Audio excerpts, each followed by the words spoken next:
चालतंय, आपण थोडं हरिनाम करू. आज एकादशी आहे ना. हो. हरिमुखे म्हणा. सर्वजण आज मुखाने हरीचं नाव घ्या. हरिमुखे म्हणा, हरिमुखे म्हणा. पुढे काय? ब्लॅकबोर्ड आहे, गणना होत असते 1 2 3 4. आज हरीचं नाव घेतलं की गणित करता येत नाही एवढं पुण्य प्राप्त होतं. सगळ्यांनी आता थोड्या वेळ आपण हरिनाम घेऊ. एकादशीला खूप महत्व आहे. त्यातल्या त्यात महाराष्ट्रामध्ये आपल्या हे एकादशीला मोठी एकादशी म्हणतात. ऐकलं तुम्ही लहानपणी? मी असं लहानपणी ऐकलं, मोठी एकादशी. मग आज एकादशी मोठी आहे म्हणजे आपली जबाबदारी सुद्धा, आपल्या सगळ्यांची जबाबदारी सुद्धा मोठी आहे.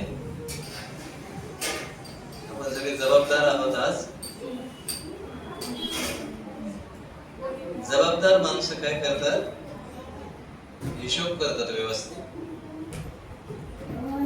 जे कर्तृत्ववान माणसं असतात, जबाबदार असतात, ते सगळे त्यांच्याकडं आखीव रेखीव कल्पना असतात, नाही काय? तेव्हा आज आपण काही बेजबाबदार नाही, आपण काय आहोत? जबाबदार आहोत.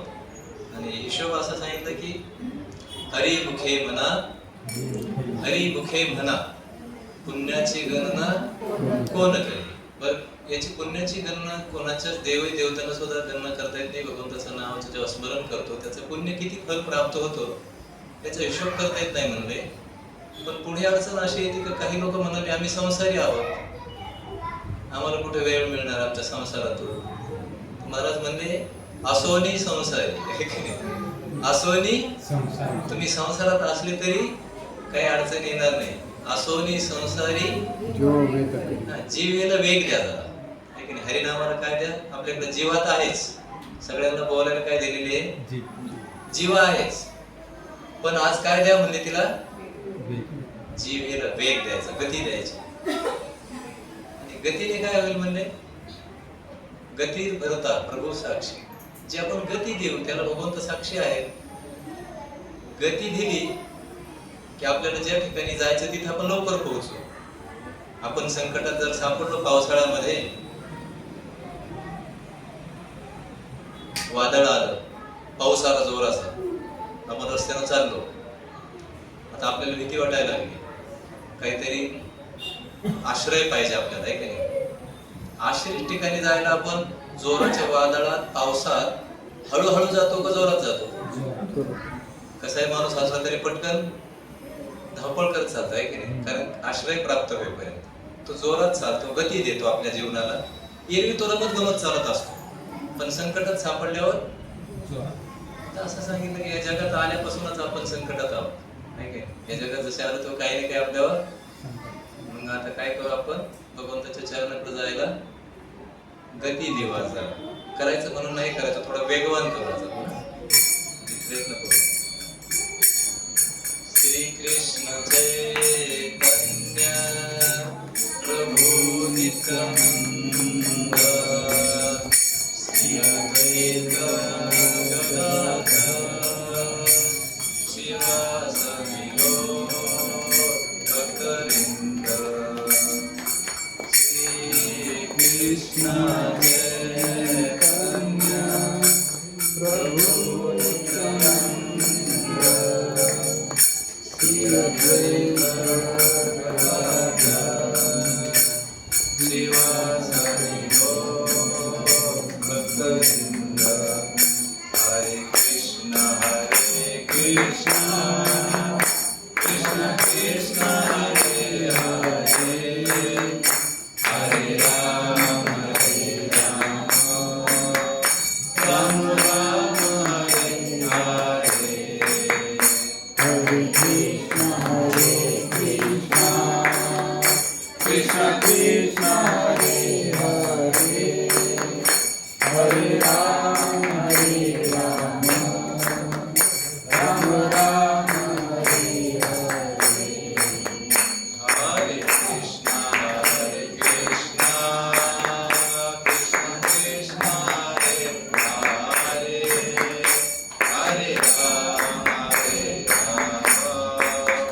राम राम हरे हरे.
Hare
हरे राम राम राम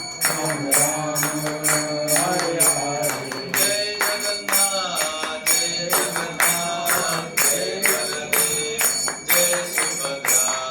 जय जगन्नाथ जय जगन्नाथ जय बलदेव जय सुभद्रा।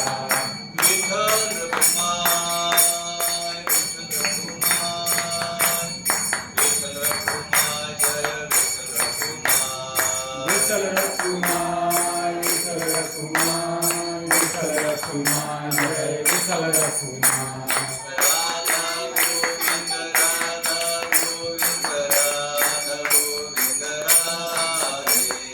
राधा गोविंद राधा गोविंद राधा गोविंद राधे। राधा गोविंद राधा गोविंद राधा गोविंद राधे। जय जय प्रभुपाद प्रभुपाद प्रभुपाद जय जय प्रभुपाद। जय प्रभुपाद प्रभुपाद प्रभुपाद। युग धर्म हरिनाम संकीर्तन की जय। हरे कृष्ण महामंत्र की की जय। गौर हरि प्रेमानंदे हरि बोल। हरे कृष्ण हरे हरे बोल हरे कृष्ण। ओम नमो भगवते वासुदेवाय। ओम नमो भगवते वासुदेवाय। ओम नमो भगवते वासुदेवाय। ओम नमो भगवते वासुदेवाय। ओम नमो भगवते वासुदेवाय। ओम नमो भगवते वासुदेवाय। नारायणं नमस्कृत्य नरो चैव नरोत्तमं देवी सरस्वती व्यासं ततो जयमुदीरयेत्। नष्टप्रायेषु भद्रेषु नित्यं भागवत सेवया भगवते उत्तमश्लोके भक्तिर्भवति नैष्टकी। कृष्णाय वासुदेवाय देवकी नन्दनाय च नन्दगोपकुमाराय गोविन्दाय नमो नमः। देवशयनी एकादशी आहे आणि आपल्याला सर्वांना महाराष्ट्रामध्ये आषाढी एकादशी नावानं आपल्याला सर्वांना थोरली आणि धाकटी आहे किंवा मोठी आणि छोटी दोन्ही एकादशी माहिती आहे. तर एकादशीचं जे व्रत आहे असं ह्या व्रताची कल्पना मांडली शास्त्रामध्ये. आपण सर्वजण काही ना काही उपवास तपास व्रत वगैरे करतच असतो. सर्वजण काही ना काही उपवास करतो. तर म्हणतात की काय जे आपण व्रत करतो उपवास करतो त्याचं पुण्य मिळतं आपल्या जीवनामध्ये. ते पुण्यप्रद कार्य आपल्या जीवनात प्राप्त होतं. पण बाकीचे जे व्रत आहे ते जर केले तर आपल्याला काय मिळतं? पुण्य मिळतं. आता जे काही आपण व्रत करतो, कोणतंही व्रत आणि वैकल्य आपण जेव्हा करतो, तपस्या करतो भगवंतासाठी किंवा कुठले ना कुठले उपवास तपास आपण करतो, तेव्हा आपल्याला त्याचं काय मिळतं? पुण्य फल प्राप्त होतं. वाईट कृती केली तर पापात्मक क्रिया प्राप्त होतात आणि पुण्यात्मक क्रिया केली किंवा व्रत केली तर पुण्य फल प्राप्त होतं. बाकीच्या व्रतामध्ये व्रत जर केलं तर पुण्य मिळतं, पण केलं नाही तर पाप लागत. पण एकादशी व्रत असं सांगितलंय, एकादशी व्रत केलं तर पुण्य मिळतं किंवा भगवंत संतुष्ट होतात. पण जर नाही केलं तर काय लागतं? ह्या व्रताचं असं वैशिष्ट्य हे बनवलंच म्हणजे व्रतच असं आहे. याचं असं वैशिष्ट्य म्हणतात की जेवढे मनुष्य प्राणी आहेत त्या सर्वांनी एकादशी धरलीच पाहिजे. आता कोणाकोणाला किती प्रॅक्टिकली मला माहित नाही, पण असं सांगितलं की एकादशी जर केली नाही, माझ्या मतचं नाही सांगत, आपण एक इथं तुकाराम महाराजांचं जर अभंग आहे, आपण आपल्या ग्रुपवरही टाकलं होतं कोणीतरी ह्या अभंगाविषयी. स्वप्नील प्रवीण टाकलं होतं. सन्मान प्रवीण नाही, स्वप्नील जे कोणी टाकलं त्यांनी टाकलं. तर हा जो एकादशीचा विषय सांगितलाय त्याच्याविषयी अन्यथा घ्यायची गरज नाही, पण आपण याच्यावर विचार करायला हवा आहे. काय करायला हवा आहे की नेमकं ही एकादशी जर म्हणले केली नाही, आपण तेवढा अभंग घेऊया. एकादशी जाणे लागे विष्णुपाशी, तुका म्हणे पुण्य राशी, तोची करी एकादशी. तर थोडक्यात जो मनुष्य एकादश करत नाही त्याने नरकात जायची तयारी आताच सुरू केली. सुरू करतो काही गोष्टी आपण, म्हणजे लगेच एखादी गोष्ट प्राप्त होत नाही. जसं आपल्याला आजार होतो एखादा, तो लगेच होतो की सुरुवात होते? सुरू होतो. कॅन्सर झाला तर आपण लगेच मरत नाही, पण हळूहळू कॅन्सर वाढतो. साखर झाली तर आपल्याला लगेच जाणवत नाही, पण हळूहळू जाणवते. तसे म्हणजे एकादशी न करणार लगेच कळणार नाही, पण सुरुवात जिवंतपणेच नरकात जाण्याची सुरुवात. आता नरक म्हणजे काय आहे? नरक म्हणजे थोडक्यात आपण आधी इथंच संकटात आहोत. या जगात आपण काय आहोत? काही ना काही अनेक संकट आहे, काही शरीराची व्याधी आहे, जन्म मृत्यूचं चक्र आहे, भौतिक गोष्टी त्रास देत राहतात. मच्छर चावतात, विंचू चावतो, काटा भरतो, गाडीवर चालवतो धडक लागते, पाय मोडतो, है की नाही? आगंतुक आजार आहे, प्रारंभिक आजार आहे, पैशाच्या चणचणी आहे. पैसा एक अशी गोष्ट आहे, मिळवला तरी दुःख. मिळवायला जावा, सहज प्राप्त होत नाही. मिळालाही कोणती खर्च वाटत नाही, खरंचला तरी दुःख. साठवून ठेवा तर चोर घेऊन पळायला पाहतात, आहे की नाही? साठवलं तरी दुःख. म्हणजे मिळवायला कष्ट आहे, त्याचं रक्षण करायला आणखी कष्ट आहे, खरंचला तर आणखी कष्ट होतात. आपण खर्चून जातो बघा, खरंचलं की मग लक्षात येतं खूप खर्च झाला, कष्ट वाटतं.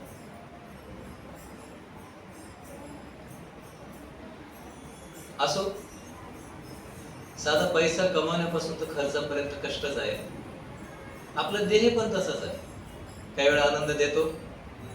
तुम्ही जर सगळ्यांनी आपण सगळ्यांनी चांगलं निरीक्षण केलं ना, तर देहानं आपल्याला दुःख ज्यादा देते, आनंद कमी देत. थोडा आनंद देतो थोड्या वेळ, ते थोड्या आनंदासाठी आपण एवढं मोठं दुःख झेलतो, आहे की नाही? सारखं काही ना काही दुःख आहे. फक्त 4 माणसं एकत्र आली, मग त्यांना सांगावं, विचारावं आपण, काय बरं चाललंय का? हा, ते बरंही म्हणतात, पण थोडा वेळ खरं खरं त्यांच्या बरोबर थांबलं ती मग सुरू होतं त्यांचं, आहे की नाही? त्यांना फक्त म्हणायचं, तुमचं बरं आहे बाबा, आमचे असे हाल. तुमचं तरी बरं आहे म्हणतो, आहे की नाही? आमचं काही सांगा, तुमचं तरी बरं आहे. याचा अर्थ आपण संकटात आहे की तुमचं बरं आहे, म्हणजे तुमचं बरं कसं काय? याला त्याचं बरं वाटतं, त्याला त्याचं बरं वाटतं. हे सगळे आपण शिकलो आता, आहे की नाही? आपल्याला हे शिक्षण झालं का आपण इथपर्यंत आलो आता का हे जग काय आहे? दुःख बांधवडी आहे हा संसार, किंवा माम प्रत्यय पुनर्जन्म दुःख अलयम अशाश्वत. म्हणजे दुःखालय आहे, अशाश्वत आहे. इथपर्यंत बरोबर आहे बरं का, हे ठीक आहे. पण अजूनही म्हणले जर इथले नियम व्यवस्थित पाळले नाही, आता हे एक तर जेल सारखं आपल्याला सारखं जेलरच्या आज्ञा पाळाव्याच लागतात, आहे की नाही? सक्त कारावास भोगावाच लागतोय. आता आलोय, आहे की नाही? आलोय, त्याला काही विलाज. म्हणून तुकाराम महाराज एका ठिकाणी म्हणतात, तुम्ही ऐकलं असं, आलिया, आता जे भोग वाटायला आले, आलिया भोगासी, हा सादर व्हावं. आता त्याला काय सादर झाल्याशिवाय काही पर्याय नाही, कारण आता एकदा आपण नोकरीला लागलो का हजर व्हावंच लागतं. सकाळी किती कंटाळा आला, घड्याळ वाजलं, बेल वाजली, उठा वाटत नाही, पावसाची फिरफिर चालू आहे, आता मन म्हणतं, पण दुसऱ्या क्षणी नाईलाज आहे आपला, आता जावंच लागतं. नाही तर आपण बाजूला थ्रोआउट करून टाकेल सृष्टी आपल्याला. त्यामुळे आपल्याला इथं या सगळ्या पालन करावंच लागतात. हे एक तर संकट आधीच आहे, आणि त्यात म्हणाले हे जेलचे नियम जे घालून दिले, त्या सृष्टीचे नियम घालून दिले, एकादशी वगैरे पालन केलं नाही तर काय प्राप्त होतं म्हणले? अपराध निर्माण होत राहतात, पाप निर्माण होतं. तर पाप म्हणजे काय? जसं इथं आधी संकट आहे, पण पोलीस आपल्याला साईडला घेतात, माहिती नाही एखाद्या गुन्हेगाराला काय म्हणतात, त्याला काय देतात, त्याला कोणती शिक्षा घेते, कसं काय देतात, त्याला बाजूला घेतात एखाद्या गुन्हेगाराला. हा, काय म्हणले? रिमांड देतात, रिमांड, आहे की नाही? नरक म्हणजे काय आहे? आधी एक तर संकट आहेच आपल्याला, त्यात नाही ऐकलं का म्हणजे हे 2-4 जण इकडे घ्या बाजूला, आणि काय करायला म्हणले? यमाचे किंकर बहुनिष्ठूर, मारिती तोडिती झोडिती बहुसाल. म्हणजे जे यमराज आहे, जे नियम पालन करत नाही त्यांना बाजूला घेतात. आपल्यातले काही जण आधी संकटात ठेवले, पण अजून म्हणजे यांना हे 2-4 जण व्रात्यपणा करतात, जेलचे नियम पाळत. त्यांना सांगितले एकादशी करायला, म्हणजे केलीच नाही. त्यांना सांगितले हे करू नका, केलीच नाही. म्हणजे यांनी पाप निर्माण केलं, अपराध निर्माण केला. हो, नरक म्हणजे बऱ्याच जणांना वाटतं हा कुठं नरक नाही, ते एक पद्धती आहे. इथं जसं आपल्याला टाकलंय संकटात, तसं आणखी अजून संकट आहे. तर तुकाराम महाराज म्हणतात, ज्यासे नावडे एकादशी तो जिताची नरकवासी. म्हणजे ज्याला एकादशी आवडत नाही, मला साबुदाणा चालत नाही, मला हे चालत नाही, बरीच कारण असतात. आहे ते कारण नाही असं मी म्हणत नाही, कारण आहेत, परंतु त्याला नाईलाज आहे, आपल्याला ते करावंच लागणार. कारण ते जर केलं नाही म्हणते तर त्याला कुठं जावं लागणार, कोणी वाचू शकत नाही नरकात जाण्यापासून. आणि तिथे गेलो किती ओरडला, सोडा सोडा सोडा सोडा. म्हणजे आता नाही तर सांगितलं होतं एकादशीचं महत्व, केलं नाही तर आज आपल्याला महत्व ऐकायची संधी भगवंताने दिली. एकादशीचं महत्व आपण ऐकणार आहोत.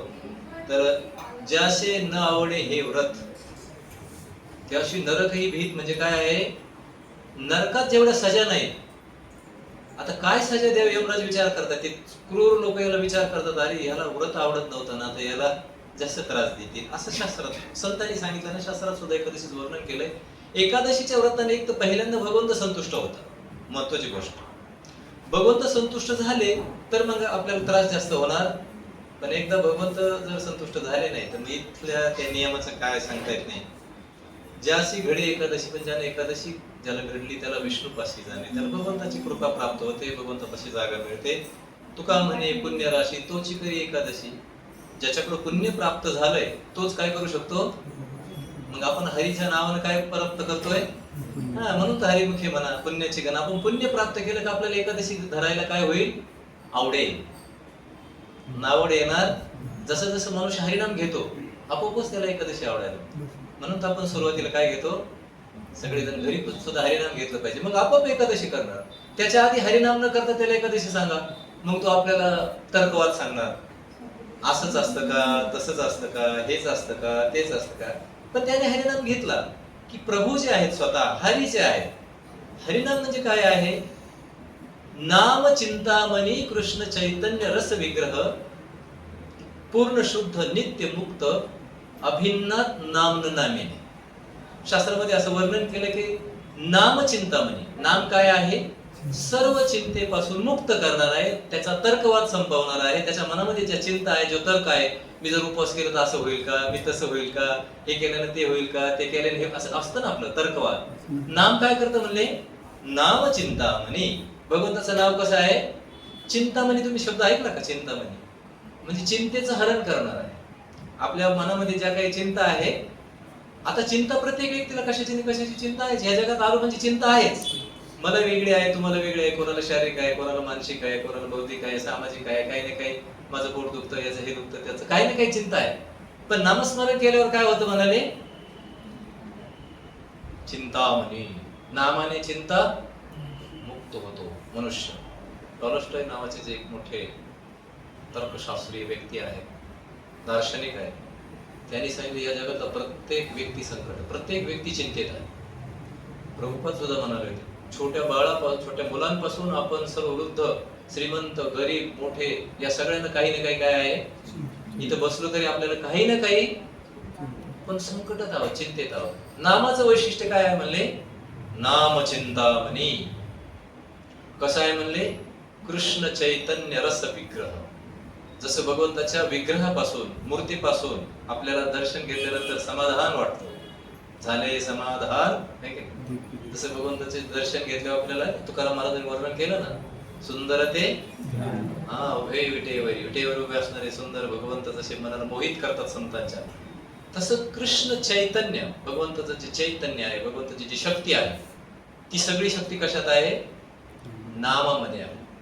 जे नाम आहे, आणि ते नाव कसं आहे म्हणले, कधीच दूषित होत नाही, कधीच काय होत नाही.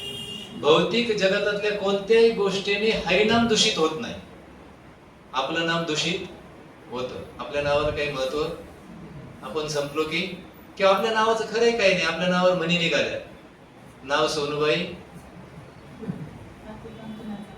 आधी कंकण म्हणते माताजी, बरोबर आहे का? तुम्ही ऐकली का म्हण कोणी? एकच मॅडम सांगू राहिले, बाकीचे ऐकलाय, जुनी माणसं ऐकलीच नाही, नव्या पिढीने ऐकलीच नाही. नाव सोनूबाई म्हणजे तिचं नाव सोन्यासारखं आहे. तिचं नाव काय ठेवलं घरच्यांनी, सोनूबाई. म्हणजे सोन्याचं तिच्या नावामध्ये प्रत्यय आला, सोनूबाई. आणि हाती माताजी मध्ये कथला, कंकणाचा, पण कथील, कथील नावाचा एक धातू आहे. हाती कथिलाचा वाळ. नाव काय आहे, आणि हातात काय आहे? कतला जवळ. आपल्या नावाचं काही खरं? नाव मोठे लक्षण कुठे? आपल्या नावाचं लक्षण काही सांगता येत नाही, आहे की नाही? कोणी कोणी म्हणतं नाव गंगाराम, आंघोळ करत नाही कधीच. हे कधी आंघोळ करत नाही, उशीर करत. नाव वाघमारे आणि कुत्रा आला की पळून जातो. नाव काय म्हणले? वाघमारे. आणि कुत्रा आल्यावर तरी पटवतो. नाव जीव घाले. आमचा भाऊ म्हणायचं एकाचं नाव जीव घाले होतं. आणि कोणी घरात आला की तो जाईपर्यंत जेवतच नव्हता. जेवण कधी कधी नाव पांढरे असतं, माणूस काळा. आणि कधी कधी माणूस काळा, माणसाचं नाव काळे आणि असो. तर आपलं नावात काही खरं नाही. पण भगवंताचं नाव जे आहे ते सांगितलं पूर्ण शुद्ध, कधीच दूषित होत नाही. आपलं नाव कधीही दूषित होऊ शकतं. आपल्या भौतिक जगातल्या नावात काही अर्थ नाही, किंवा आपल्या अंतानंतर आपल्या नावाची महती राहत नाही. मागच्या वेळेस मी एक गोष्ट सांगितली, ते 4-2 दिवस, काही दिवस ती लोक आठवणी काढतात, त्यानंतर कोणाला आठवण येत नाही. एक वर्षभर फक्त येत आहे की नाही, चंदना परी दे जिजावला वगैरे वगैरे. नंतर बघतं कुठं चंदन कुठं जे दे गेलं नाव गेलं, आठवणी तर राहत नाही. माझ्या मुलांना मी जर सांगितलं माझे वडील अशी होती, माझी आई अशी होती, त्यांचं लक्ष पण नसतं. काय करायचं तुमच्या आईचं वडिलांचं आम्हाला, आहे की आपल्या नावावर काय? माझ्या आईच्या नावाचा मला अभिमान, पण पुढच्या पिढीला. आणि मी गेलो तो अभिमान संपला. काय राहिलं माझ्या आईचं नाव? मला त्या दिवशी शिक्षकांनी काही विचारलं, गावात ते चालू आहे ना, काय चालू SIT चालू आहे ना, आपण होतो बरोबर. मला वाटतं तुम्ही नव्हते काय ना, तुम्ही मागे राहिले आमच्या बरोबर. आम्ही गाडीत पुढे गेलो सन्मानपूरच्या घरी, तेव्हा एका शिक्षकाने मला फोन केला, म्हणे तुमच्या सासूबाईचं नाव सांगा. सासूबाईचं नाव मला माहिती आहे. मी म्हणलं हा, सासूबाईचं नाव असं आहे. सासऱ्याचं सांगा म्हणे. मला गडबड झाली सासऱ्याच्या नावात. ते गोरख आहे का गोरक्षनाथ आहे माझ्या लक्षात नाही. जाऊ दे, ते नाव सांगितलं मी विचारून गृहमंत्र्यांना.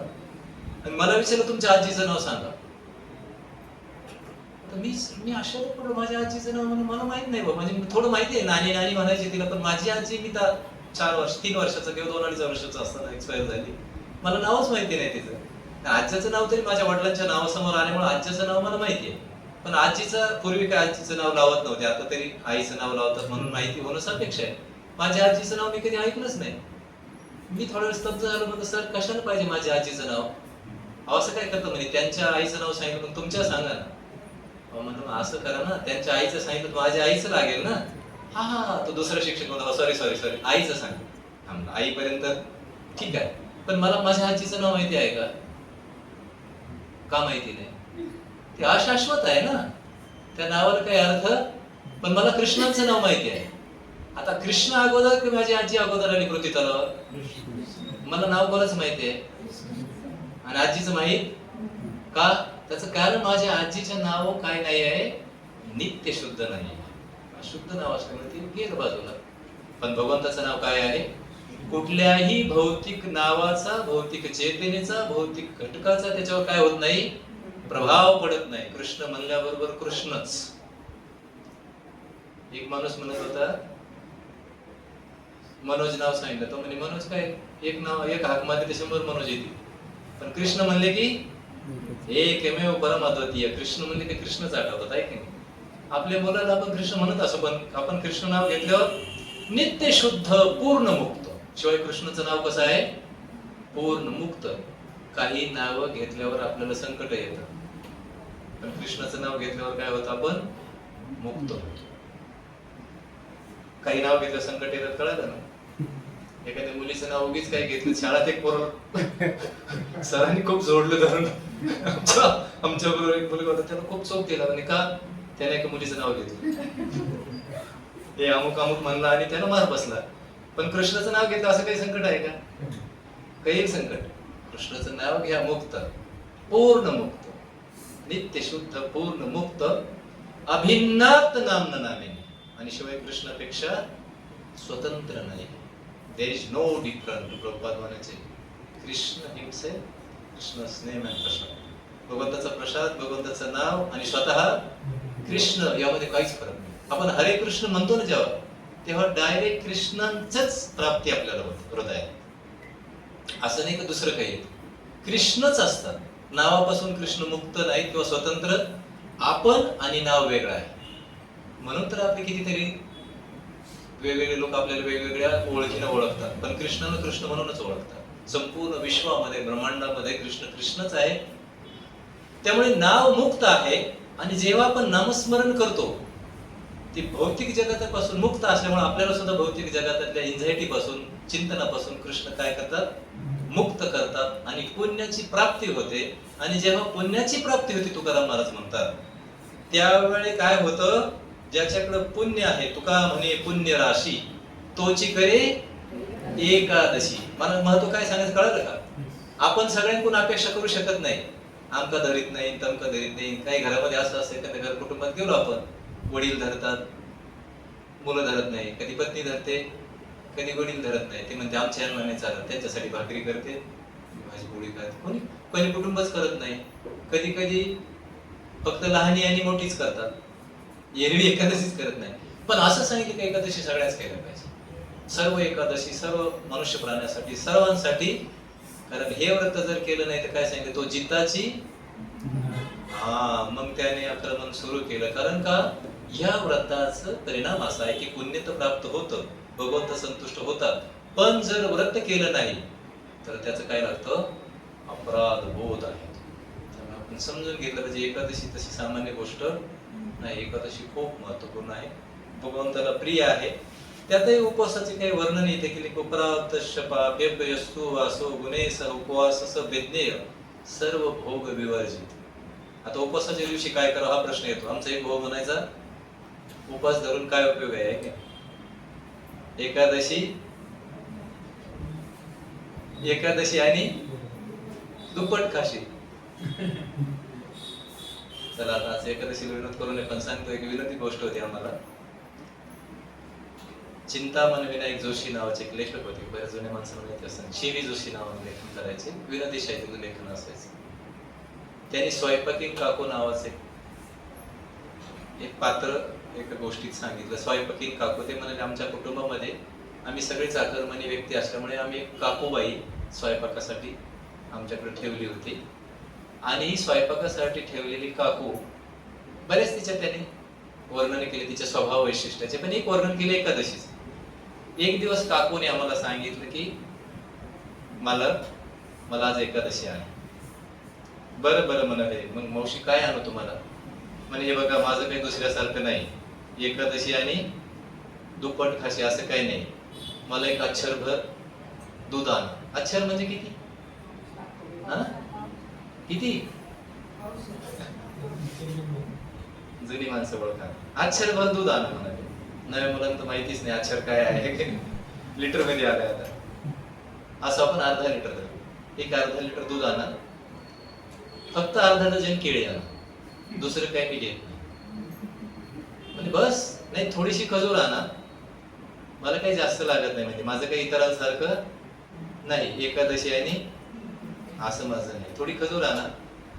म्हणजे बाजारात चालू अजून काय, मी साबुदाणा थोडासा भिजू घातलेला आहे. संध्याकाळच्या थोडी बगर आणा, थोडी शेंगदाण्याची चक्की मी घरीच करणार आहे. म्हणजे पण आता बस एवढंच. असले काही फळ सफरचंद वगैरे तर आणा. एकादश कळाली. म्हणजे मी एकादशीला काही उपट खात नाही.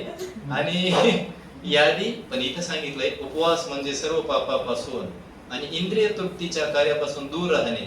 निश्चितच एकादशी पालनाने धर्मार्थ कामोक्षांची प्राप्ती होते, परंतु त्याच समवेत पंचपुरुषार्थाची प्राप्ती होते, असे हरिभक्ती विलास या ग्रंथात सांगितलं आहे. एकादशी नाम मृतम सर्व काम फलम प्रदम कर्तव्यम सर्वदा विप्रे विष्णू प्रित्यर्थ कारण. तर भगवान विष्णूच्या प्रत्येक प्रसन्नतेसाठी हे उपवास करायला पाहिजे. खाल्लं कमी पाहिजे असं एक वर्णन आहे उपवासाचं. खरं असं सांगितलंय, उपवास या शब्दाचा शास्त्रोक्त अर्थ आपण समजून घेतला पाहिजे. उप म्हणजे जवळ, वास म्हणजे भगवंताच्या जवळ वास करण्यासाठी. आता आपण उपवासी काय राहतो माहिती का? आपल्याला आठवण आली पाहिजे खरा अर्थ काय आहे. अरे हा, आपण उपवास धरलाय कोणासाठी? भगवंताच्या प्रसन्नतेसाठी. पण जर आपण उपवास खाऊन केला तर आपल्याला चिंतनच घडणार नाही काय. त्यामुळे कमी खावं असं त्याचं वर्णन केलं. असो, तर या श्लोकावर आपण थोडं बोलू, पण मला प्रार्थना राहून गेली. आपण एकदा हात जोडून प्रार्थना करूया. म्हणा, ओम ज्ञानतिमिरन्धस्य ज्ञानाञ्जनशलाकया चक्षुरुन्मिलितमेन तस्मै श्रीगुरुवे नमः। श्रीचैतन्यमनोभीष्टं स्थापितं येन भूतले स्वयं रूप कदा मह्यं ददाति स्वपदान्तिकं। वन्देऽहं श्रीगुरु श्रीयुतपदकमलं श्रीगुरुं वैष्णवांच श्रीरूपं साग्रजातं सहगण रघुनाथावितातं सजीवं सावद्वैतं सावधूतं परिजनसहितं कृष्णचैतन्यदेवं श्रीराधाकृष्णपादान् सहगण ललिता श्रीविशाखातान्वी च। हे कृष्ण करुणा सिन्धो दीनबन्धो जगत्पते गोपेश गोपिका कान्त राधा कान्त नमस्तुते। तप्त कांचन गौरांगी राधे वृंदावनेश्वरी वृषभानुसुते देवी प्रणमामि हरिप्रिये। वाञ्छाकल्पतरुभ्यश्च कृपा सिन्धुभ्येव च पतितनां पावनेभ्यो वैष्णवेभ्यो नमो नमः। जय श्री कृष्ण चैतन्य प्रभु नित्यानंद श्री अद्वैत गदाधर श्रीवासादि गौर भक्तवृंद। हरे कृष्णा कृष्णा कृष्णा हरे हरे हरे राम राम राम हरे हरे। पण ठीक आहे, कलियुगामध्ये आपण भरपूर खाऊन जरी केली तरी एकादशी केली पाहिजे, असं नाही विचार केला पाहिजे का बाबा खायला मिळणार, त्यापेक्षा भरपूर खाल्लं तर चालेल, पण एकादशी व्रत करणं आवश्यक आहे, एवढा खरा आमचा उद्देश आहे। असं तसं तर एका ठिकाणी म्हणले होते काय तुझा जीव जातो एके दिवशी फराळाच्या विषय धरणे कशी वगैरे सांगितलंय, पण कलियुगातले लोक आहोत आपण, निदान उपवासाचे पदार्थ खाऊन तरी काय केली पाहिजे, कमीत कमी पदार्थ खाऊन का होईना एकादशी करावी।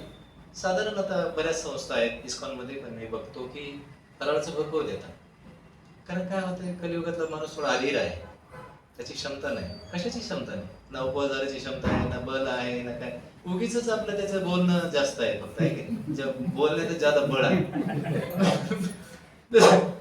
बोलण्यात खूप प्रवीण आहेत लोक, बोलण्यात इतके वाकपटू आहेत ना, आपण सर्वजण बोलायला आपण म्हणतो ना, ती छोटी छोटी मुलं सुद्धा एवढी बोलण्यात प्रवीण झालेत ना, आई बापाला गांगारून टाकतात ते एकदम बोलतात। कलियुगातल्या माणसाचं याच्यामध्ये बळ जास्त आहे, बाकी उपवासाची शक्ती काही काळामध्ये आपण ऐकतो अमक्याने एवढे दिवस उपवास झाला, आता काही बिचारे उपवास करतात लोक थोडीफार, काही आता आंदोलन वगैरे करतात, पण तो भगवंताच्या प्रसन्नतेसाठी काही उपवास सांगितला नाही, तो उपवास भौतिक लाभासाठी आहे, तो त्यांच्या पोतामध्ये दिला, त्याची वेगळा मुद्दा आहे। पण उपवास खूप कमी झालाय, बरेचसे लोक तर ते फराळाचं पटत नाही किंवा पोट दुखतं म्हणून करत नाही, त्या काही हो, पण उपवास शास्त्राचं वर्णन आहे, भगवंताचं संतांचं वर्णन आहे की उपवास केलाच पाहिजे, कारण एकादशी जे लोक अन्नपान करतात ना, ते जे नर करीती भोजन स्वान विष्टे समान, आपण आपल्या संबरेश्वर एकादशीचे जे व्रताच्या दिवशी भोजन करतात ते खूप गलिच्छ गोष्ट आहे, तुकाराम महाराजांनी खूप गलिच्छ गोष्ट सांगितली, अन्न ग्रहण करू नये, आणि त्यामुळे बऱ्याच गोष्टी सांगितल्या, चोरी करू नये, निंदा करू नये, सोंगट्या खेळू नये, चहा पिऊ नये एकादशीच्या दिवशी, ठीक आहे, पण आता पितात लोक चहा एकादशीला, लोक मला एक उपवास धरणारा भेटला, तो म्हणे महाराज प्रभू आपल्याला काही लागत नाही, फक्त चहा, बस चहावर मी उपवास धरतो म्हणजे, दुसरं काही असलं तरी ठीक आणि नसलं तरी ठीक, पण आज आपल्यामध्ये दोन व्यक्तींनी आजपासून चहा आणि कॉफी सोडून द्यायचा संकल्प केला, आषाढी वारी एकादशी निमित्त आपण सर्वजण एकदा हरिबोल करा त्यांच्यासाठी, नाव सांगतो नंतर मी, हरिबोल हरिबोल। आपल्या मध्ये उपस्थित असणाऱ्यापैकी आपल्या सत्संगाचे दोन अग्रण्य सदस्य त्यांनी आजपासून ठरवलंय, दोघांनी ठरवलं का पण नाही, एकाने मला स्वतः सांगितलं, एक व्यक्तीने, दुसरी व्यक्ती बळच रकडे द्यायचे मागे नाही, मनापासून आहे, तर दोघांनी आजपासून ठरवलंय काय प्यायचं नाही, आम्ही अजन्म आता चहाच नाही, तर तिची जी मैत्रीण आहे त्याची मैत्रीण आहे हा कॉफी, ती सुद्धा आम्ही घेणार नाही, म्हणजे आजपासून चहा कॉफी आम्ही पूर्ण वर्ष, तर हा स्वागत योग्य निर्णय आहे, कारण चहा बऱ्याच लोकांना असं चहाबद्दल असा समज आहे, चहा काय एवढं धोकेदायक नाही त्यांना, पण चहा सुद्धा तेवढाच धोकेदायक आहे जेवढ्या इतर काही गोष्टी आहेत. एक फक्त समोरून शत्रू आहे आणि एक हित शत्रू आहे. हित शत्रू माहिती आहे तुम्हाला? जो आपल्या जवळ राहून आपलं नुकसान करतो ना, आपल्याच जवळ असतो, आपल्या घरात राहतो आणि असं समजू देत नाही फार नुकसान करू राहिलो, पण तो हळूहळू हळूहळू असं म्हणतात पांडवांचं खूप नुकसान केलं एका व्यक्तीने, आपलं सॉरी कौरवांचं खूप नुकसान केलं एका व्यक्तीने. मामा शकुनी हा त्यांच्यातच राहिला, पण म्हणतात कौरवांना संपवलं. काही लोक असं शास्त्र उदाहरण देतात की हळूहळू त्याने, आता तो दुर्योधनाला वाटत आपला हितकारी आहे. चहा तसा आहे, चहावर तुम्ही रिसर्च नंतर करा, टॅनिन आहे का अमुक आहे का कॉफीन आहे का, मला काय त्यावर जास्त बोलायचं नाही. तुम्ही समजदार आहात सगळे, समजने वाले को काफी. आज काफी चहा बंद करायचा प्रयत्न करा, दुसरं काही घ्या, काय फार चांगली वस्तू नाही. तर कुणी सोडलं कळलं का? नाव समजले? कशावर ओळखलं? फेसवर. तर मनोज खर्डे पाटील सर प्रभू आणि किरण खर्डे माताजी ह्या दोघांनी, मॅडम दोघांनीही आजपासून चहा प्यायचा नाही. म्हणजे आजपासून म्हणजे आज नाही बरं का, आजपासून तुटो हे शरीर, तुटो हे मस्त, काही ओपन सोडणार नाही, बरोबर ना? आज धारण केलं त्यांनी, एक व्रत धारण केलं. व्रत कशासाठी आहे? डिटर्मिनेशन कशासाठी घेतो आपण? भगवंताला जे जे आवडतं काहीतरी आपण एक संकल्प घेतो, तर त्यांचा संकल्प तडीस जावा, भगवंताने त्यांच्या या संकल्पाची दखल घ्यावी, त्यांचा संकल्प स्थिर ठेवा. नमा म्हणे केशवराजा केला नेम, भगवंताची आपली कृपा पाहिजे, भक्तांची कृपा पाहिजे. तर सगळेजण त्यांना हार्दिक शुभेच्छा द्या. सगळेजण आपण सगळे भगवंताला प्रार्थना करा की त्यांचा संकल्प टिकला पाहिजे. कारण कोणतीही गोष्ट संकल्प करणं सोपं आहे, संकल्प पालन करणं आहे की नाही. मला एक मित्र भेटला काही काळापूर्वी, तो म्हणलो प्रभू मला चहा सोडा वाटतो बरं का. लय वेळा मी विचार केला, पण पाहुण्यांच्या इथे गेलं त्यांना काय सांगायचं, घरी इकडेच पाहू शकतो, पण कोणाच्या तिथे गेलं की आपण मग तो म्हणतो घ्या घ्या थोडा घ्या, त्याला काय होतं, हे साखर कमी टाका. आपण खरी संकटात तेव्हा येतो, अरे मित्र परिवार सोसायटी कसं काय करणार बाबा अशा वेळेस. तर त्यामुळे अशा वेळेस आपली दृढता लागते, संकल्पाची सिद्धी न्यायला भगवंताची कृपा लागते. त्यामुळे आम्ही तुम्हाला सर्वजण भगवंताची प्रार्थना करतो की तुमचा संकल्प नुसता संकल्प राहू नये, तो व्यवहारामध्ये व्यवहारनिष्ठ व्हावा. छान एक गोष्टी आहे त्याच्या हळूहळू त्यागायचा आपण प्रयत्न करावा. अनुकूलश्य संकल्प प्रतिकूलश्य वर्जनम, असं शास्त्रात वर्णन केलं की अनुकूल गोष्टी स्वीकाराव्या, ज्या आपल्या अध्यात्माला उपयुक्त गोष्टी आहेत त्या काय केल्या पाहिजे? अनुकूलश्य संकल्प, अनुकूल गोष्टींचा संकल्प करावा. आणि प्रतिकूलश्य वर्जनम, आता यांनी प्रतिकूल त्यागलंय. कोणाला प्रतिकूल त्यागायचं नसतं तर अनुकूल गोष्टीचा संकल्प करू शकतो. मी आज एवढ्या माळा करेल इथून पुढे, किंवा जप सुरू करेल, किंवा एकादशी व्रत धारण करेल. आज आपण प्रार्थना करून काही करू शकतो, एखादा संकल्प तुमच्या मनानं करा, असं नाही की कोणाचं कंपल्शन आहे. पण आज चांगला दिवस आहे, देवशयनी एकादशी आहे, आषाढी वारी आहे, हजारो वारकरी विठुरायाच्या चरणावर भगवंताची कृपा प्राप्त करण्यासाठी गेले. आपल्याला इथं योग आहे, आपणही भगवंताला प्रार्थना करू शकतो का भगवंत असा एक संकल्प आम्ही बी करू.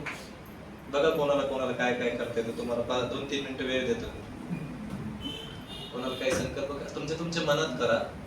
वसुदेवजी भगवान कृष्णांचा जेव्हा जन्म झाला द्वारकेमध्ये, मथुरेमध्ये जेव्हा जन्म झाला, तेव्हा मथुरेच्या कंसाच्या कारागृहामध्ये होते. वसुदेवजी आणि देवकी माताजी कारागृहामध्ये होते. कारागृहामधून बाहेर पडणं शक्य नव्हतं, कारण खूप सैनिक कंसाने द्वारपाल म्हणून ठेवलेलं होतं, लक्ष ठेवायला लावलं होतं. हिचा मुलगा झाला किंवा जे काही अपत्य होईल लगेच झालं की मला सांगायला. आणि दैवयोगाला भगवंताच्या कृपेनं केलेल्या मागच्या तपस्येचा काळ म्हणून भगवंत अवतरित झाले वसुदेव आणि देवकी समोर. जेव्हा पुत्रप्राप्ती झाली तेव्हा वसुदेवांच्या मनामध्ये आलं, मी एक राजा आहे, मी एक या वंशाचा राजा आहे, तर मी राजानं काय केलं पाहिजे? पुत्र झाल्यावर दान दिलं पाहिजे, है की नाही? राजाला जेव्हा पुत्र होतं तेव्हा राजा काय देतो? दान देतो. नुसतं सांगायला जे होतं त्याला सुद्धा सोन्याचा कंठहार, ब्राह्मणाला गायी, दान, संकल्प, यज्ञ केले पाहिजे. पण आता मी कुठे आहे? मी तर कारागृहामध्ये आहे, माझ्याकडे काहीच भौतिक संपत्ती नाही आहे, भगवंता मी काय करू? म्हणून वसुदेवाने काय केलं? शांत बसले, डोळे झाकले आणि मनोमन काय केलं? संकल्प केला. आणि हजारो प्रकारच्या गायी, वस्त्रदान, गोदान, भूदान, अन्नदान आणि सुवर्णदान मनानेच देऊन टाक. तसं आज आपल्याला काय आहे? मन तर आहे ना आपल्याकडे, मनामध्ये आपण संकल्प करू शकतो. 2 मिनिटं सगळे जण मनात काय विचार वाटेल, काही चांगला एक संकल्प, काही सत्संगाला येऊ शकतो असा संकल्प करू शकतो. मी प्रयत्न करेल सत्संगाला यायचा, मी जप करू शकतो हा संकल्प करू शकतो, गीता वाचेल हा संकल्प करू शकतो, वारीला जाईल हा संकल्प करू शकतो, हरिनाम रोज घेईल हा संकल्प करू शकतो, एकादशीच्या व्रताचं पालन करेल संकल्प करू शकतो, भगवंताला रोज नैवेद्य अर्पण करायचे मी प्रयत्न करेल हा संकल्प करू शकतो. भगवंतासाठी काही पण आज करू शकतो आपण. येन केन प्रकारेण कृष्ण मन निवेश्य. तर 2 मिनिटं घ्या सर्वजण आणि म्हणा हरे कृष्ण कृष्ण कृष्ण हरे हरे, हरे राम राम राम हरे हरे, हरे कृष्ण कृष्ण कृष्ण हरे हरे, हरे राम राम राम हरे हरे, हरे कृष्ण कृष्ण कृष्ण हरे हरे, हरे राम राम राम हरे हरे, हरे कृष्ण कृष्ण कृष्ण हरे हरे, हरे राम राम राम हरे कृष्ण कृष्ण कृष्ण हरे हरे, हरे राम राम राम हरे कृष्ण कृष्ण कृष्ण हरे हरे, हरे राम राम राम हरे कृष्ण कृष्ण कृष्ण हरे हरे, हरे राम राम राम हरे कृष्ण कृष्ण कृष्ण हरे हरे, हरे राम राम राम हरे कृष्ण. ठीक आहे, तुमचं तुमच्या मनाशी ठेवा आणि तुमचे सगळे संकल्प, आपले सगळे संकल्प भगवंत पाहत असतात. कोणी पाहू नाही ते नाही पाहू, ते हृदयात असल्यामुळे त्यांना दिसतात सगळे संकल्प. वेळ झालेला आहे. एक छोटी गोष्ट सांगतो. एकादशीचं व्रत महत्वाचं आहे, त्याचं पालन केलंच पाहिजे. त्याच्यासाठी आपण उपवासाचे पदार्थ धरले पाहिजे, अन्नपान केलं नाही पाहिजे. बऱ्याच गोष्टी त्यामध्ये पापपुरुषाचं आज बरीच मोठी गोष्ट आहे.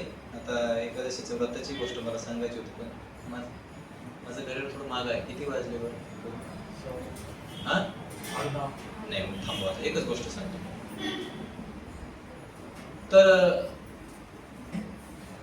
नाही, ते शयन एकादशीचं महत्व थोडं आहे, छोटंसं पट सांगतो. शयन एकादशीच्या भविष्ययुक्त पुराणामध्ये वर्णन आलंय की युधिष्ठिर महाराजांनी कृष्णाने विचारले होते की आषाढ महिन्याचे जे शुक्ल पक्ष आहे त्याच्यामध्ये येणाऱ्या एकादशीचं नाव काय आहे आणि अधिष्ठाते आणि व्रताच्या पालनाची विधी विचारलेली होती. आपल्या अगोदर कोणीतरी विचारलंय.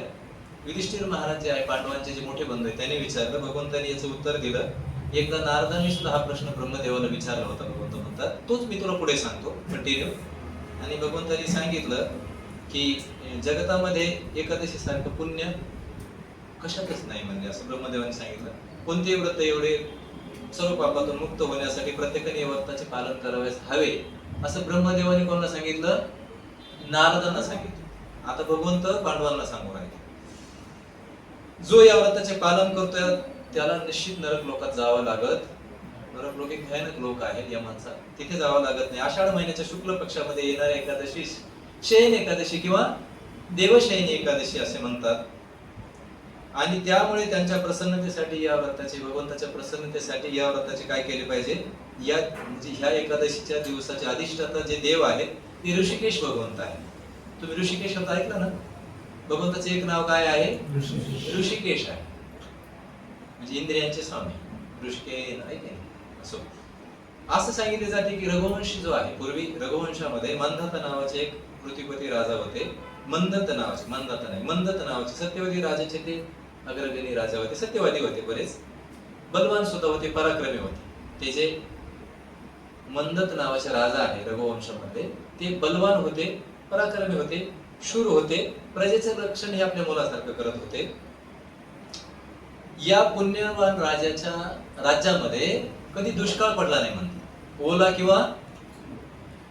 किंवा सुका कोरडा कोणताही दुष्काळ पडला नाही. रोगराई कधी पसरली नाही.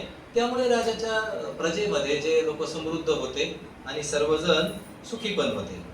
आता राज्याचा कोश जो होता, त्यांचा जो आर्थिक कोशागार आहे, यामध्ये पण लोबाडलेला एकही पैसा नव्हता. जनतेचा अनावश्यक कर राजा घेत नव्हते.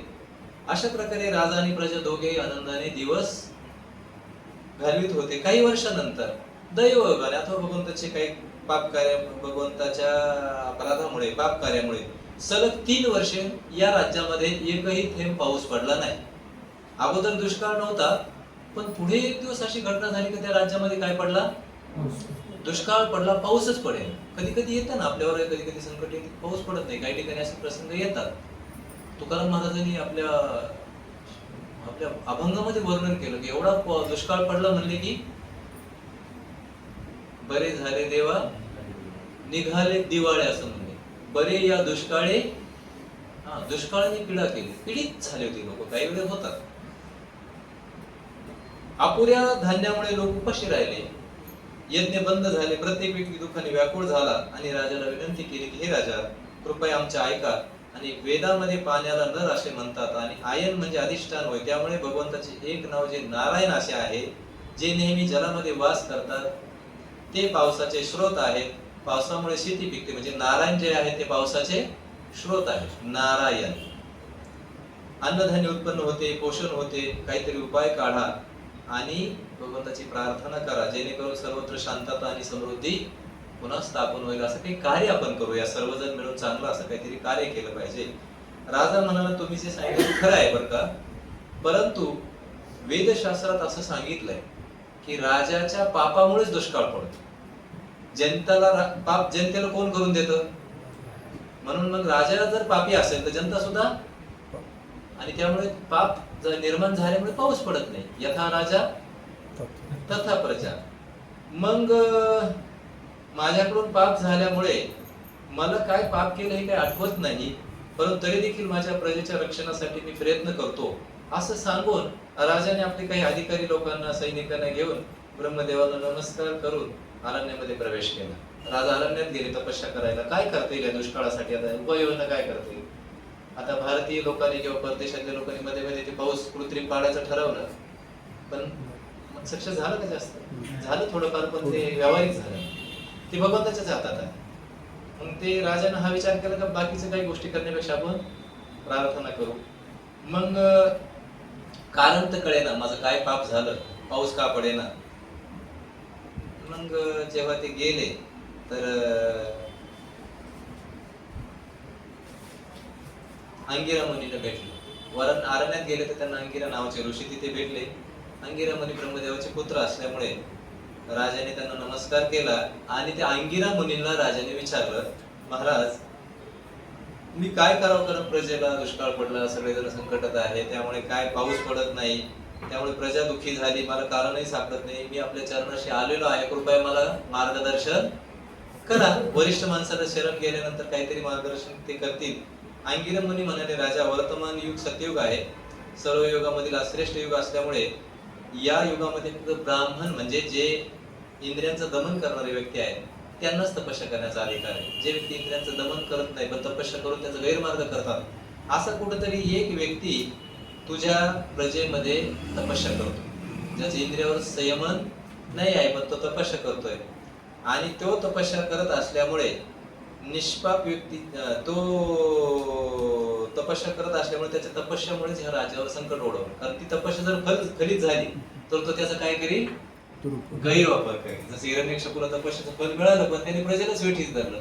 असा कोणीतरी गैरमार्गी माणूस तपस्या करतोय. तुम्हाला कळालं काय म्हणायचं याच्यात? तपस्या करायला नियमांचं पालन करणं आवश्यक आहे. आपल्या मनाने तपस्या करणं, आपल्या वरच्या लोकांचं ऐकूनच तपस्या केली पाहिजे. नाहीतर माझ्या मनाने तपस्या सुरू केली तर त्याचा काय होतो? गैरमार्ग करण्याची शक्यता दाट आहे. आपण काय एखादं जर मिळालं आहे की नाही, माकडाच्या हातात काय म्हणतात आहे की नाही, कोलीत मिळालं ते पेटून देईल सगळे, काय काय. ते ग्रहिणीच्या हातात जर गेलं कोलीत तर बिचारी चूल पेटवी, अग्नी पेटून त्याचं भोजन निर्माण करेल, संवर्धन करेल. पण माकडाच्या हातात गेलं तर सोसायटी, आता सोसायटी याची आहे म्हणून जरा सिमेंटची आली म्हणून, नाही तर मग पूर्वी सोसायटी कशाची असे सगळी पाचटाची घर आहे की नाही, नष्ट होईल गंजी वगैरे जनावरांचे सारे. तर त्यामुळे त्या शूद्राचा संहार कर म्हणा, तो शूद्राला जगू देऊ नका. राजा म्हणाले, नाही नाही, कोणाला मारण्याचा, असा निष्पाप व्यक्तीला मारण्याचा अधिकार मला नाही आहे, दुसरं सांग. मग अंगिरा ऋषी म्हणाले, का असं कर, देवशयनी एकादशीचं पालन कर. आणि तुझ्या प्रजेलाही पालन करायचं. सगळेजण एकादशीचं काय करा, एकदा हरे कृष्ण म्हणा, सगळ्याला कंटाळा. हरे कृष्ण कृष्ण कृष्ण हरे हरे, हरे राम राम राम हरे हरे कृष्ण. थोडं आहे. तर आषाढ महिन्याच्या शुक्ल पक्षामध्ये जी एकादशी येते ती जर तू व्रत केलं तर नक्कीच पाऊस पडेल. मग अंगिरा मुनींचं वचन ऐकून राजाने आषाढ महिन्याच्या एकादशीचं पालन केलं. म्हणून जुनी माणसं किंवा कोणाला माहिती आहे अजूनही आषाढी एकादशीच्या दिवशी शेतकरी लोक पावसाची वाट बघतात. तुम्हाला माहिती आहे की विज्ञान आहे आपल्या खेड्याकडे पाहतात ना, म्हणतात पाऊस कधीच आला नाही तरी पण एकादशीला. आषाढी एकादशीला विशेष पाहतात. इतर एकादशीपेक्षा तुम्ही नीट पहा. जर जुने शेतकरी लोक असतील त्यांना माहिती आहे, लोक सहज वाट पाहतात. आमच्या घरी आमच्या कुटुंबात मी बऱ्याच वेळा पाहिलं, पावसाचा जर चणचण भासली एरवी नाही आला तर आमची आई म्हणायची एकादशीला. का तर त्याचं कारण त्या म्हणतात नावानं ते तपस्या केलेली त्या एकादशीच्या दिवशी पाऊस पडायचा. त्यामुळे ह्या दिवशी सगळे लोक पालन करतात. आणि पावसाला आता मध्ये पाऊस थोडा निष्ठुर झाला होता कारण लोक थोडं पालन कमी जास्त करत होते. आता पुन्हा एकादशी पालन करायला लागलो आपण. बरेच लोक तर बघा पाऊस येतोय थोडाफार का होईना त्या आसपास तो पाऊस पडतो असं. म्हणून व्रतांचं पालन झालं, राजा प्रजा सुखी समृद्ध झाली, पाऊस आला, सगळेजण प्रसन्न झाले, आनंद झाला. या एकादशीला विष्णुशयनी एकादशी असे म्हणतात. भगवंत विष्णूला प्रसन्न करण्यासाठी वैष्णव लोक या एकादशीच्या व्रताचं पालन करतात. आणि भगवंताकडे भौतिक भोगासाठी नव्हे तर शुद्ध भक्ती प्राप्त करण्यासाठी प्रार्थना करतात. खरं भौतिक भोग तर आपल्या कर्माला मिळतच राहतात, पण शुद्ध भक्ती मिळावी म्हणून प्रार्थना केली पाहिजे. आणि या वेळेपासून ते 4 महिने उठेपर्यंत भगवंताच्या गुणांचं श्रवण कीर्तन करून 4 महिने चातुर्मास्याचे तुम्ही ऐकलं असाल. आजपासून काय सुरू होतोय, आज किंवा पौर्णिमेपासून. काही जण एकादशी पासून पाळतात, काही जण द्वितीय पासून पाळतात, काही तृतीय पासून, काही चतुर्थी पासून, काही पौर्णिमेपासून. काही साधू एका जागेवर राहतात, पंढरपूरमध्ये राहतात. ऐकलं तुम्ही एकादशीचे जातात चातुर्मास्य पालन करायला. आता खूप व्रतवैकल्याचे दिवस आहे कारण आषाढ झाला की श्रावण येतो आहे की नाही. श्रावणामध्ये सगळ्यांना माहिती वेगवेगळे व्रत असतात. पण याच्यात खरं व्रत आहे भगवंताला शुद्ध भक्ती मागितली पाहिजे प्रसन्न करण्यासाठी. मग चातुर्मास्याचे कसे पालन करावे हे मी राजाने विचारलं. तर राजाला सांगितलं की कर्क राशीमध्ये जेव्हा सूर्य प्रवेश करतो, अखिल ब्रह्मांडाचे पालक भगवान मधुसूदन झोपी जातात. त्यामुळे ज्यावेळी सूर्य तुला राशीत प्रवेश करतो तेव्हा ते उठतात. स्नान संध्या उरकावी, प्रातःकाळी उठून भगवंताला प्रार्थना करावी, नमस्कार करावा ह्या महिन्यामध्ये. आणि भगवंताच्या बिछाण्यावर पांढरी चादर घालावी, भगवंतांना पंचामृताचा अभिषेक घालून चंदनाचा लेप करावा ज्यांना शक्य आहे. त्यानंतर धूप दीप फुले अर्पण करून भगवंताची पूजा करावी. चातुर्माशाचा व्रताचा प्रारंभ एकादशी, द्वादशी, पौर्णमी, अष्टमी आणि संक्रांतीपासूनही करू शकतो. आता या काळात जो स्मरण करतो त्याला तेजस्वी विमानात बसून वैकुंठाची प्राप्ती मिळते. जी व्यक्ती चातुर्माशामध्ये भगवंताच्या मंदिराचे प्रांगण झाडते. प्रांगण म्हणजे काय, अंगण. अच्छा, भगवंताचं अंगण आहे की घराची कळा अंगण सांगतात तसं मंदिराचं अंगण कमीत कमी झाडावं. मध्ये पुजारी विचारी काय करतील, वृक्षवेलीनं सुशोभित करते. मंदिराजवळ काही वृक्ष असतात म्हणून बऱ्याच वेळा आपण पाहतो मंदिरात लोक जाऊन वृक्षारोपण वगैरे करतात. तर मंदिरामध्ये वृक्षारोपण करावं, त्यांची काळजी घ्यावी. तुपाचा दिवा भगवंतांना प्रदान करतात. तर समृद्ध आणि भाग्यशाली हे जे लोक असं करतात त्यांना भाग्य प्राप्त होतं, ते समृद्ध होतात. 108 वेळा प्रातःकाळी, दुपारी, सायंकाळी जप करावा. कोणत्याही पापकार्यात संलग्न होऊ नये. अशा व्यक्तीवर भगवंत प्रसन्न होतात. जी व्यक्ती किंवा विष्णू लोकांची प्राप्ती पण होते. जी व्यक्ती 28 अथवा 108 मातीचे पात्रे भरून तीळदान करते, तीळदानाचे महत्व सांगितलं, ती काया वाचा मनाने पापापासून मुक्त होते. ज्यावेळी भगवान जनार्दन झोप घेतात तोपर्यंत व्रतधारी व्यक्तीने पलंगावर झोपू नये हे पण सांगितलं. काही लोक झोपत नाही. आमचे वडील वगैरे मी पाहिलं पलंगावर झोपत नव्हते त्या काळात, असं बिछाना खाली टाकतात. ज्यांना शक्य आहे ते करू शकतात असं याच्यात सांगितले. पण आता कलियुगामध्ये ज्यांना शक्य आहे ते करू शकतो धारण. आपण मिथून करू नये, दिवसात अन्नग्रहण एकदा करावा, विना परिश्रम जे काही प्राप्त होईल ते खाण्याचं धारण करावं, व्रत वगैरे तेल वर्ज केल्याने व्यक्ती सुंदर बनते, शत्रूचा नाश होतो, पान खाऊ नये, खाण्याचं सांगितलं, खाऊ नये या महिन्यामध्ये. आणि भगवंताच्या प्रसन्नतेसाठी दूध दही वर्ज करू शकतात. एखाद्या महिन्यात दूध दही पण वर्ज करतात. एक महिना आहे चातुर्मासामध्ये, त्याच्यात दूध आणि दही पण वर्ज होतं पुढचे 2 महिने. नखे केस नाही कापत काही लोक. तर अशा प्रकारे मंदिराची परिक्रमा काही करू शकतात. या सगळ्यांना भगवंताची काय होते, कृपा प्राप्त होते. हरे कृष्ण. तर आज एकादशीचं महत्व आहे. आपण सर्वांनी एकादशीचं पालन करू, प्रयत्न करू. प्रसाद आलाय का? हो. रेडी आहे. 8:15 वाजून गेले. गोष्ट राहिली, छोटी गोष्ट सांगतोच तरी आता 1-2 मिनिटाची, जास्त नाही, 2च मिनिटात सांगतो. सगळ्या सुविधा जरी निर्माण झाल्या तरी करायच्या कोणाला आहे? एकादशीचं व्रत, फराळाचं सांगणारे सगळे आहेत. मी असं ऐकलं पूर्वी, एक महाराजांनी एक गोष्ट सांगितलेली ऐकली. एका गावामध्ये भेरी वाजवणार एक माणूस होता. भेरी, तुम्हाला भेरी माहिती आहे? भेरी नाही ऐकलं? भेरी ऐकली नाही? बाबा भेरी शब्दच ऐकला नाही. दुदुंबी भेरी शब्द ऐकले नाही? अरे ते पाहायचं लांबच राहील. मुलीच नाही भेरी ऐकली. तुतारी ऐकलं? तशी तुतारी तशी भेरी असते. असो, आपल्याकडे कमी आहे भेरी. मी पण बरेच दिवस पाहिलेली नव्हती, पण माझ्या तारुण्यामध्ये मी विदर्भात जेव्हा पर्यटन बरोबर चाललो होतो तेव्हा मला भेरीवाला भेटला. तर भेरी काय असते? जशी तुतारी असते, तुतारी मोठी आहे अशी लांबडी, आणि भेरी एक पिपाणी सारखाच प्रकार आहे. पण ट्रम्पेट असतं ना, म्हणजे बँड वाजवणार आहे, तो मोठा असतो का तोंड असा एवढा तोंडाचा पॉम पॉम वाजवतात ना, तसं भेरीला मोठं तोंड असतं. आणि त्या भेरीद्वारे तो काय करतो, जेव्हा हे पिपाणीवाले वाजवतात ना, पे पे पे पे पे पे पे, तेव्हा तो त्याचा एक स्वर चालू असतो भेरीचा. तर हा भेरी वाजवणारा सर्व लग्न कार्यामध्ये हजर असतो. तर त्याला सुपारी नसते, कारण सुपारी बँड वाजायला, ते संबळ वाजायला आणि त्या तुतारी वाल्यांना यांना असते, पण याला सुपारी नसते. हा अनायशीच त्यांच्याबरोबर फिरत असतो, फक्त भेरी घेऊन. जिथे लोक निघाले, जे जे मंगल कार्य असेल तिथे ती भेरी घेऊन चालतो. आता या भेरीचं वैशिष्ट्य काय? जेव्हा शुभ कार्यामध्ये, मंगल कार्यामध्ये तो भेरी वाजवतो, तेव्हा त्या घरच्या गृहिणी ज्या असतात, कार्य ओरखल्यानंतर त्याला भेरी भरून धान्य देतात. त्याच्या भेरीचं तोंड मोठं असतं, पायलीतील पायली धान्य त्याच्यात बसतं, असं तोंडच तसं बनवलं.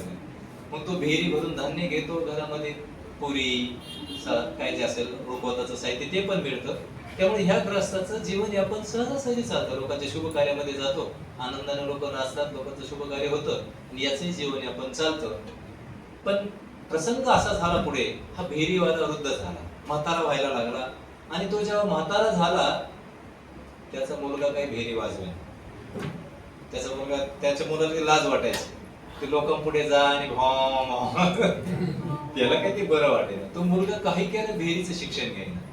आता भेरी वाजवण्याचे सूत्र आहे, कारण तुमचा स्वर तिथं बसला पाहिजे ना. सारखं तुम्हाला लावून धरायचं म्हणजे तुमच्या स्वरावर नियंत्रण पाहिजे, नाही तर ती भेरी वाजणार नाही, तोंडातून थुंकी बाहेर पडेल. त्यामुळे तो ग्रस्त आपल्या मुलाला भेरी वाजवायचं शिकवायचा, तर भेरी वाजवायची शिक. पण मुलगा काही केल्या शिकायला तयार. ग्रस्ताने सांगणारे, तू जर भेरी वाजवली नाही तर खाशील काय?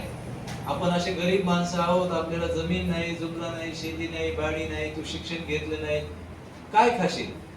मुलगा म्हणजे जा, मला काय गरज नाही, मी ती भेरी वाजवणार नाही. ती माझे मित्र मला चिडवतात, तुम्ही भोवा करता, सारे लोक मला भोवा करता शाळेत, तू काय भेरी वाजवे ना. बापाला कळकळ वाटली, पुत्राची कळकळ वाटते ना. पुत्र कसं, सरांनी मला व्हिडिओ टाकला जातो असं, तर कळकळ वाटते, कसं काय करावं काय सगळ्यांच्या मनामध्ये. त्याने खूप समजून सांगितलं, पण भेरीवाला पोरगा काय ऐके ना, आणि याची कळकळ काही जाईना. लेकराचे हित आहे माऊलीचे, आपण चित्त, आपल्या चित्तामध्ये लेकराचं हित असतं, त्या चित्ताचं. मग त्याने त्याच्या आईला सांगितलं, अरे तू तरी समजून सांग. आईने पण समजून सांगितलं, बाळा अरे भेरी शिक, गप भाऊ. त्या माणसाने एकदा सांगितलं, दोनदा सांगितलं, तीनदा सांगितलं, चारदा सांगितलं. आता एक दिवस सकाळी तो भेरीची प्रॅक्टिस करत होता, आणि मुलगा समोरून तिथेच इकडे तिकडे ये जा करत होता. त्या माणसाचा, तुम्हाला कळलं काय झाला, काय चढला, त्याने त्याचं आपा आहे की नाही, कशानं होतं ते,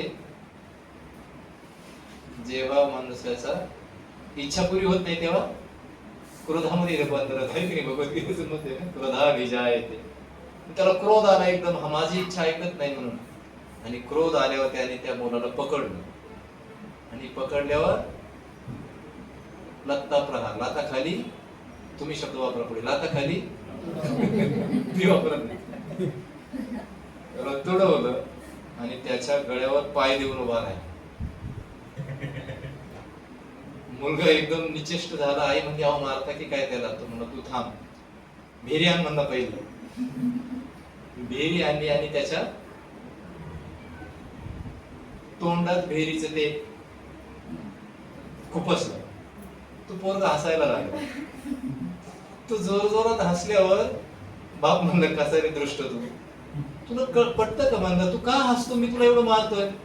तो म्हणला बाबा तुम्ही लाताना मला तोडवलं, पण माझा गळा पण दाबला, भेरी माझ्या तोंडात पण घातली, पण हवा कोणाला फुकायची आहे? बस असे संपलं. तुम्हाला कळालं का? सगळं जरी मी सांगितलं, आपल्या व्रत वैकल्य कसे करायचं सांगितलं, पण हवा कोणाला फुकायची आहे? तर आजच्या क्लासची सांगता करताना मला एवढं सांगायचं का आपल्या हातात आहे. सगळ्या संतांनी आहे की नाही, सगळ्या संतांनी या गोष्टी सगळ्यांच्या पाया माझे हे दंडवत आता तरी नका करून अशा विश्वाचं सगळं सांगितलं. संतांनी खूप कष्ट घेतले. हे सहजासहजी शास्त्र सहज निर्माण होत नाही. त्यांनी तपस्या केली, तपस्या करून आपल्याला सांगितलंय, सगळं केलंय, कळकळीपोटी सांगितलं आहे की नाही. आपलं उद्धार व्हावा, आपलं कल्याण व्हावं म्हणून सांगितलं. पण हवा, हरे कृष्ण मंत्राला हवा फुकावी लागते ना, हवा मागे पुढे करावी लागते, मध्ये जी वाढवी घालावी लागते, मग स्वर निर्माण होतात. मन हरे कृष्ण कृष्ण कृष्ण हरे हरे, हरे राम राम राम हरे हरे. देवशयनी एकादशी तिथी महामहोत्सव की जय. विठ्ठल रुक्मिणी भगवान की जय. राधा कृष्ण भगवान की, राधा गोविंद देव की, जगन्नाथ बलदेव सुभद्रा मैया भगवान की जय. प्रभुपाद की जय. जय हो. आपल्या सर्वांचं जय जयकार असो. हरिनाम घ्या, हवा फुका, आपल्या हातात आहे.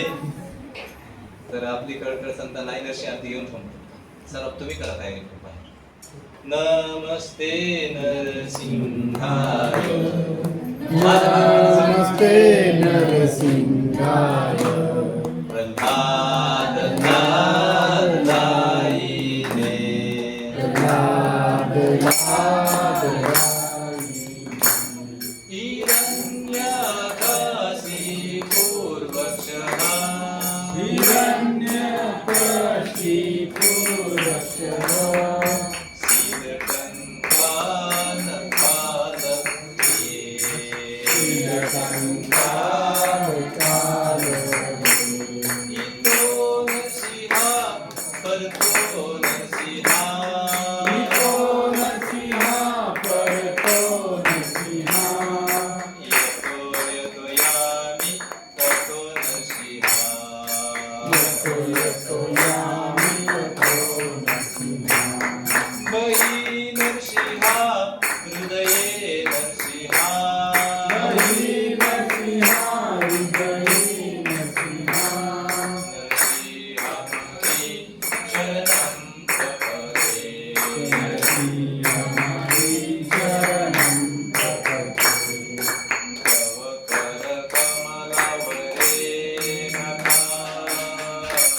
जय जय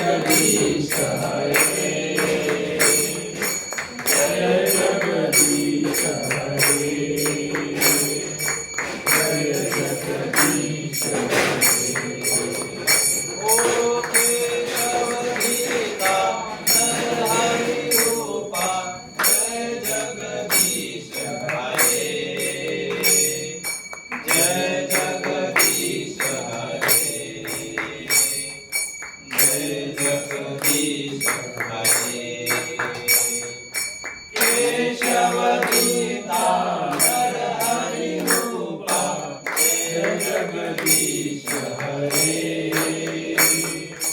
जय जगदीश हरे,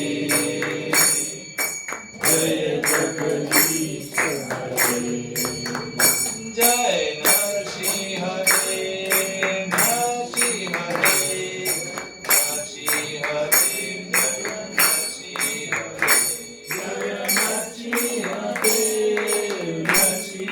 देव, नरसिंह देव, जय नरसिंह देव, जय प्रल्हाद महाराज, प्रल्हाद महाराज, प्रल्हाद महाराज, जय प्रल्हाद महाराज, जय प्रल्हाद महाराज, प्रल्हाद महाराज, प्रल्हाद महाराज, जय प्रल्हाद महाराज, जय जय प्रभुपाद,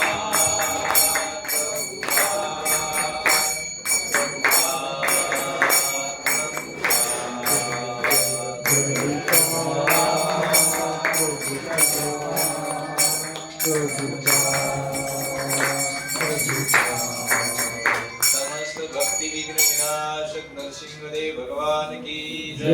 भक्तराज भक्त शिरोमणि प्रल्हाद महाराज की जय। गौर हरि प्रेमानंदे हरे कृष्ण। चल, कोणाचा काही प्रश्न आहे का? टाइम झाला, टाइम भरपूर झाला, साडे. चल. हरे कृष्ण. शरीर देऊन देतात.